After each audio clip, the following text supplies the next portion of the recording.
Spinning up the rear wheels. Oh God, that was, oh no, this is not the best launch. Go, go, go, go, go. I'm not even gonna make it. Oh, no. 0 to 100 in seconds. Some of the marketing material around this ute actually called it a hybrid diesel ute, which that it is not. It seems like almost a weekly occurrence at this point that we're reviewing a new cheap Chinese ute here at CarSauce entering the Australian market. But this isn't just any cheap Chinese ute. I want everyone to join me in a round of applause in welcoming back the Foton Tunland to Australia after its about 6-year hiatus from our market. Now this thing is very different to the Foton Tunland of old. We've got it here in the V9L variant, which is probably my pick of the bunch. I'll take you for a full exterior tour of this thing, show you all of the design features, as well as all of the interior luxury inclusions that you get at this pretty low price point in our market. Of course, I'm going to be comparing it to some of the most budget offerings because this thing competes against things like the Jack T9, the Mitsubishi Triton, the Toyota Hilux, the GWM Cannon Alpha, and a whole bunch more utes. I will, of course, be giving this thing lots of sauce around the twisties, seeing how it drives on the road, and I'll be testing its 0 to 100K launch time. Spoiler, probably not the best in terms of the ute segment, but who needs performance when it comes to dual cab utes anyway? And then I'll be ending on my final thoughts. What do I think of the new Foton Tunland, and is it worth your hard-earned cash? Let's get straight into it. Okay guys, so what even is a Foton Tunland? Now, if you haven't heard of the brand and the model before, well, that's because they haven't been on sale in Australia since 2019. Now, Foton itself is a Chinese manufacturer of mostly commercial vehicles like trucks, vans, and buses, but that also includes light commercial vehicles for overseas markets, like for example, here in Australia. So Foton itself has kind of tried to do this before in Australia, and it didn't really work out that well. They tried being imported through Atico. They also tried a factory-backed approach.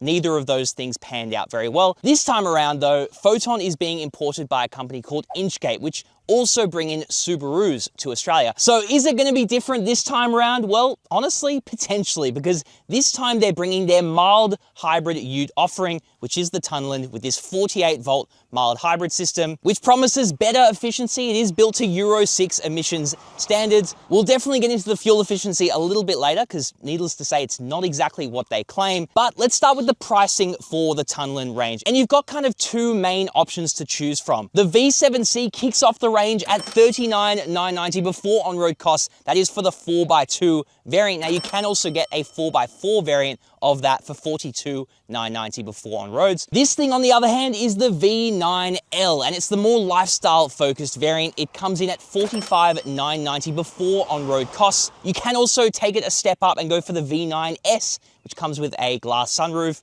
privacy glass, a couple of extra luxury features for $49,990. So the entire range is below $50,000 before on-road costs. So definitely a budget offering. This particular ute here actually rivals the top spec version of the Jack T9 ute, while being much larger in size, offering more torque, having a mild hybrid system, and an arguably nicer interior, but we'll get back to that. So it does come in at a very competitive price point and aims to steal buyers away from things like the Mitsubishi Triton, Toyota Hilux, and Ford Ranger. So it is a very intriguing offer if you are in the market for a new mid-size dual cab ute. But let's first get into the way that this thing looks from the exterior before we get into some of the things that are perhaps letting it down. So starting with the front here, you will definitely recognize this front headlight design, as well as the grille and kind of all of the surrounds and bumper as well, as being that of the Ram 1500s. Now, I don't think it's any exaggeration to call the Foton Tunland a bit of a copycat in this iteration. You know, the V7C looks pretty much like a Ford F-150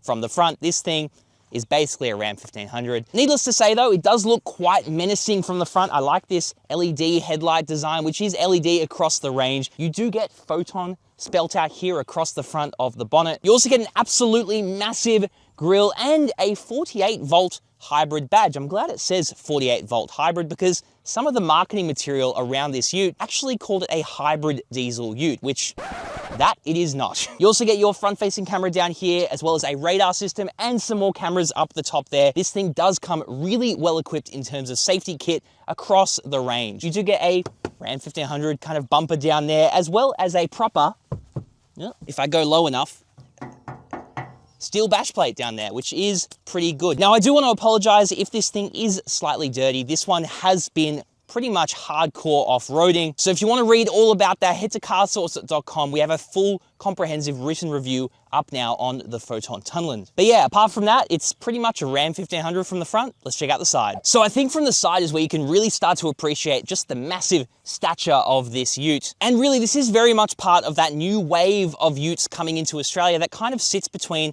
the mid-sized segment, like the Ford Ranger and Toyota Hilux, and full-size American pickups like the Ford F-150. So this is similar in size to things like the MG U9, the LDV Terron 9, the GWM Cannon Alpha, and even the Kia Tasman, of course. So in terms of length, it's 5,617 millimeters. It is 2,090 millimeters wide, which makes it both longer and wider than a Ford Ranger. It also has a wheelbase of 3,355 millimeters and a ground clearance of 240 millimeters with a wading depth of 700 millimeters. Coming over to the wheels, you can see we have these 18-inch wheels here. They are pretty heavy duty looking. You got your Foton badge there. And you do get Gitti 4x4 AT71 tires, which are all-terrain tires, which is good to see. The V9 range also gets this kind of studded cladding around the wheel arches, which gives it a meaner look on the road. You also get this weird insert here, of course, a 360 camera there on the mirror. The V9 also gets what Foton are calling their premium side step. It is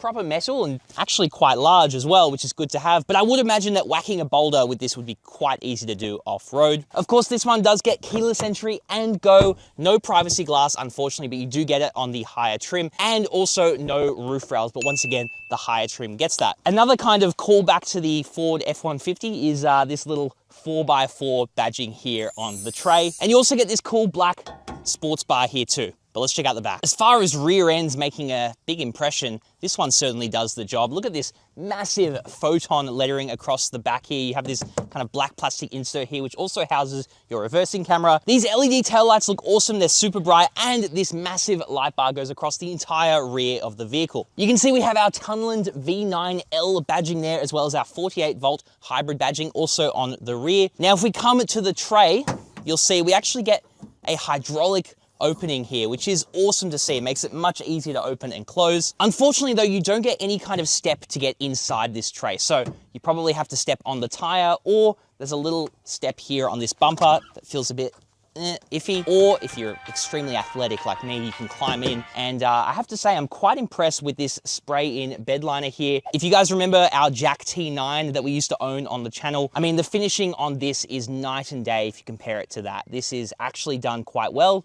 Doesn't cut you when you feel the edges, and there's no overspray on the body, which is good to see. So now, obviously, being a larger size ute, it should also have a pretty practical tub, and that is true. Tub length is 1,577 millimeters. The width is 1,650 millimeters with 1,240 millimeters between the wheel arches, and the height is 530 millimeters. The V9L and V9S also get a payload of 995 kilos, which does place it under that 1 ton threshold for novated leasing. But if you need higher payload, the V7C in 4x2 will get you over 1.1 tons, or the 4x4 will do 1,050 kilos. So in terms of tub, especially for the money, it is pretty damn impressive. But let's talk a little bit about towing and fuel efficiency while I've got you back here. Now this thing doesn't come as standard with a towing kit or a wiring harness or anything like that, but Foton do say that this is capable of towing up to 3.5 tons. This thing also has a GVM of 3,300 kilos and a GCM of 6,800 kilos. So on paper, it has all of the makings of a ute that can tow 3.5 tons. However, you have to account for the power and torque of the powertrain, and we'll get back to that shortly. But I also want to talk about efficiency, because this powertrain is tuned to Euro 6 emissions standard. So it will also require you to fill up AdBlue. Foton also claim a combined fuel consumption figure of 8 liters per 100 kilometers for this diesel ute. And I have to say that my experience living with this thing has been a little bit different to that. But of course, we will come back to that in the driving section. I'll show exactly what my average consumption has been. Final thing back here, and this is also super important, is we do get a full-size spare wheel at the back here. This thing does come with a rear locking diff, and you can get a front locking diff as well on the top of the range version. But as I was saying, if you guys want to read a full in-depth review which covers off-roading capability of this particular car, make sure you go to carsauce.com. We have a full written review live now. But let's check out the interior. Alrighty guys, coming to the interior now of the Foton Tunland, and first things first, I have to say, I'm really impressed by this interior, especially for the money. So, you feel around, kind of soft, even soft up here, all the way here, all through here. It's all soft touch materials, and even the seats, they're this beautiful quilted faux leather. It feels really nice to the touch. Honestly, I was fooled. I thought it was real leather when I first got in here. But yes, it is synthetic leather. But even down to here, you get this soft leather here on the armrest. It's soft. Honestly, it feels really, really nice in here. And that matters as well for driving on road because it minimizes noise and vibrations in the cabin. Now, first things first, this steering wheel, it is quite a chunky boy. It feels quite thick to hold in the hands. It's a tougher feeling leather, which is probably good, which means it'll probably wear for longer. You get these buttons on the left, which you can use to control this pretty massive digital instrument cluster in front of me. It does have a couple of different views to choose from, including different display themes like classic, simple, and movement. Looks pretty wild. The only thing that I'm not a massive fan of is that depending on the theme that you select on this display, some information will just not be visible to you. Like, for example, if I go into simple, that's the only way that I can see what the distance in my adaptive cruise control is set to. If I'm in classic, there's just simply no way to know what the distance is set to. So in terms of the user experience, it's still not great, to be honest. There's probably a few kinks that need to be ironed out when it comes to the software on that screen. In terms of other software, I actually think it's a pretty damn good experience. We have apps here. This thing runs on essentially an Android clone. We have our home screen here where I can scroll through a bunch of different wallpapers, including beaches and just places you'd rather be, where we can access all kinds of different settings for our ambient lighting, our welcome lights on the headlights.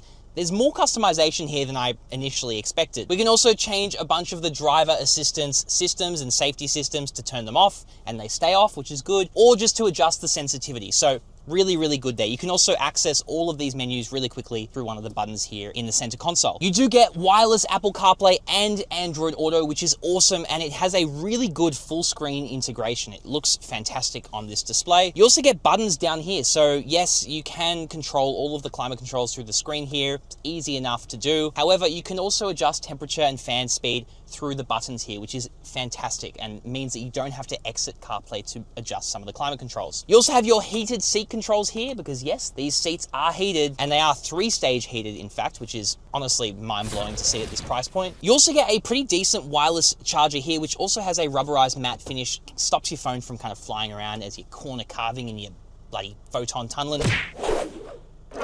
Get away from me. In terms of the center console, there is quite a bit going on, but this is kind of typical of these larger utes. They have a bit more width. They like to put more buttons on the center console. I don't mind it because I like physical buttons. These are mostly quick controls that are mostly relevant for off-roading, like for example, hill descent control, turning off your parking sensors, which is very necessary for off-roading. You also get your locking rear diff button here, and on the top spec, you would also get a locking front diff button here, which has just been blanked out. We also have a little wheel here where we can select our different drive modes. You get mud, sand, and snow, as well as the typical driving modes like sport, eco, and normal. We also get our four-wheel drive controller here. Now, this is a part-time four-wheel drive system, and here I just have it kind of set to auto, which will prioritize two-wheel drive on the road, but we can also set it to 2 high, which will lock it as a rear-wheel drive. You can also, of course, set it to 4 high, which is for high-range off-roading, and this thing also gets a low-range transfer case, so you can set it to 4L just by moving the car into neutral there and twisting it down into 4L. You also get this shifter here. It's a pretty decent shifter, just down once for drive and down again if you want manual mode. So yeah, I have to say that everything feels very logically laid out. Nothing is where you wouldn't expect it. And that is really important for livability. Now, another thing that is also really important is your 360 camera system. I won't go ahead and say it's the best 360 camera system I've seen, but this thing is clear enough. You can also activate a transparent chassis view, which is good for off-roading if you need to see where the trail is. The only annoying thing is that it does turn on every time you turn the vehicle. So anytime you turn the wheel more than a certain amount, it will activate this 360 camera system, which is useful in certain situations, but sometimes you just don't want it to pop up. kind of. Coming to the seats now, and this is another point where I'm really impressed with the Foton Tunland. They are this nice soft synthetic leather, and they are also power adjusting with power adjustable lumbar support. I have found the driving position quite comfortable in this ute, so absolutely no complaints from me. Now, in terms of practicality here in the front, we do get a few different storage compartments. So first things first, this glove box is pretty massive. You also get a decent size storage area under this center console here as well, which also contains a couple of USB-A ports, as well as, and this is very old school, you get a 12-volt socket that's also your cigarette lighter. So haven't seen one of them in a while. You also get this soft center armrest here. It is nice. You can open it up. You get a little storage tray here, which you can also slide forward to cover up the cup holders. It is a decent amount of storage in here. I can get probably half my arm in here. And you also get a little vent here. So it does vent aircon into this storage area to keep your little things cool, which is good to see. We also get a couple of cup holders here. They are quite deep. So if you like small coffees, there's a high de-lidding potential here, but you can also remove the cup holders very easily, and now you get even more storage space in the center console. Door bins are also a pretty good story. They're pretty massive. You can fit a larger water bottle in there, which is good to see, and you also get a second level there too. So in terms of the interior, I have to say I'm kind of blown away by the Foton Tunland. Like, in my opinion, it kind of beats things like the Toyota Hilux, which have felt aged for a very long time. And if we're comparing it against something like the Jack T9, which is priced similarly, I mean, this thing is quite a bit bigger and also quite a bit nicer on the interior. Even if you compare it to like an MG U9 and LDV Terron 9, I would still say that this interior holds up really well, and this car undercuts those vehicles. Now, obviously, it doesn't really touch the Ford Ranger and the Kia Tasman, that kind of vehicle, in terms of build quality and interior quality, but for the price, this thing really gets the job done.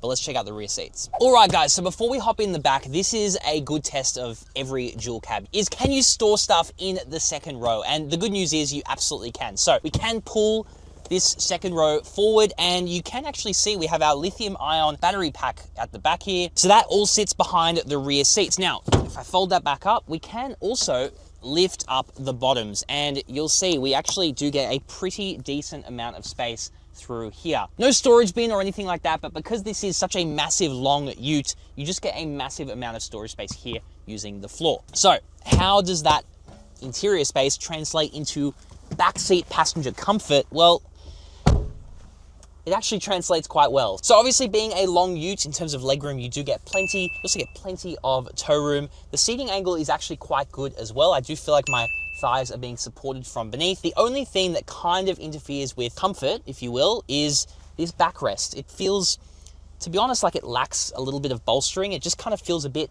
flimsy and thin, and it doesn't feel too comfortable and supportive on my back. That being said though, the quality of materials back here is quite nice. You get the same quilting of this synthetic leather, but as you can see, as I'm pushing it in, there's really not much bolstering going on behind there. There is a decent amount going on down here. You also get mat pockets here as well. And if we fold down this center armrest, it's nice and soft, and we get a couple of cup holders as well. We also get a couple of air vents back here, as well as a universal household socket. And you'll also notice that on the cover of it, it does say 220 volt, 300 watt. Now, in the marketing material, Foton quote that this car has vehicle to load. Now, this is what they're referring to when they say vehicle to load. And yeah, technically you can output electricity from the vehicle to some load, but calling 300 watts vehicle to load is a little bit misleading in my opinion. It will charge up your laptop and your phone, no problem, but it's not going to charge a higher voltage device or something that requires a larger current of electricity. Also, the fact that you only get a 370 watt hour battery back there,